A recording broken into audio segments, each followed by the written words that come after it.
Well, Jim, let's go from magic spoon to a magical wrestling hold. This next question was sent to CornyDriveThru@gmail.com from Kevin. When I was younger, my first exposure to wrestling was... So much younger than today? I bet he never needed anybody's help in any way. My first exposure to wrestling was the first episode of WWF SmackDown. I remember The Rock being as over as God in church and the people's elbow being cooler than the sacrament. It was not until later in life that I heard an interview with Triple H where he mocked the move for being hokey. Hunter further explained that The Rock came up with the move to pop The Undertaker in the ring. Up until that interview, I never considered how ridiculous the finisher was for a wrestling match. Yeah.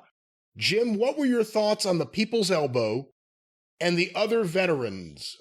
Okay, there's a question mark after that. I don't know why it's like that. And the other veterans' thoughts, I guess. How did people feel taking it? And also, what are other moves comparable to the People's Elbow in terms of being less than practical but over with the crowd? Well, Dusty's flip-flop and fly. I mean... That's not as ridiculous. The People's Elbow may be the all-time most ridiculous. Well, but I don't know. Remember when Dusty used to have the horsemen's line up and he'd have 1, 2, 3, 1, 2, 3 with the elbow and then do the Three Stooges slap? And the people go out of their minds. The classic example, and I've used it, and it remains true, is Steve Austin's stomp a mud hole in somebody. The only person that could get away with doing that was Steve Austin because he was over like God in church. The stomps looked like shit.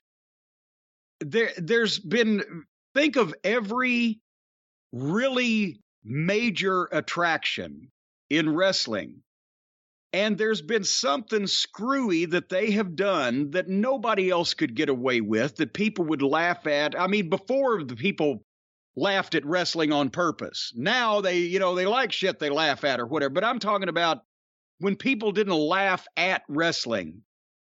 The main event guys, 90% of them would do something that nobody else could get away with, but because they were so over, people couldn't see it. They were blind to it. They got into it. And yes, Rock, the elbow thing, that was preposterous, and it was a throwaway thing.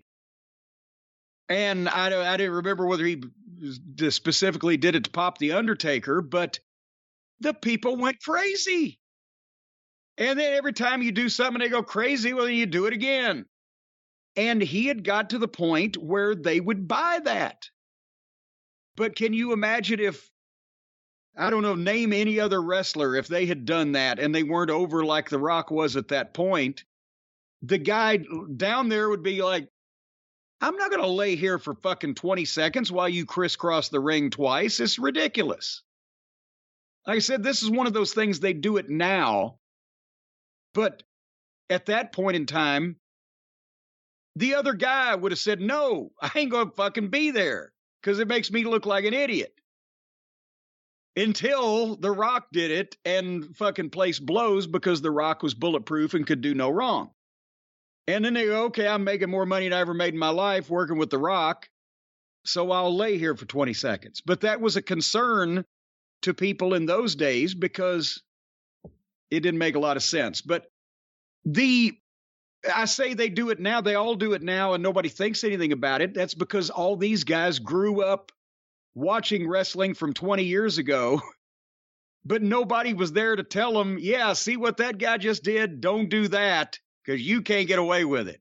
So now they all just do shit like that, whether they're over or not.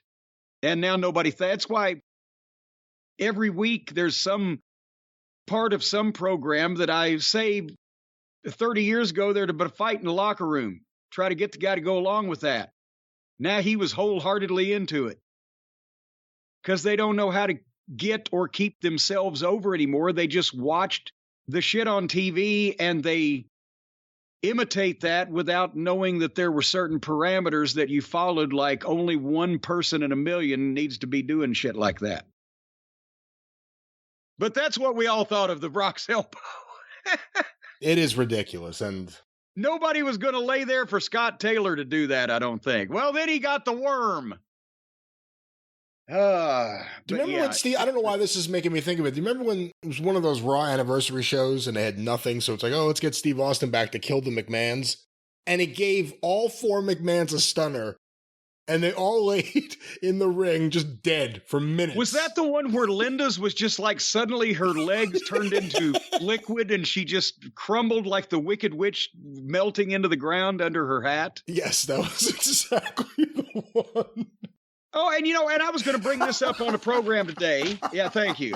I'm glad that you remember that. Wicked Witch melting under her hat. She didn't go anywhere. She suddenly disappeared and her head was swimming in a pool of liquid on the mat.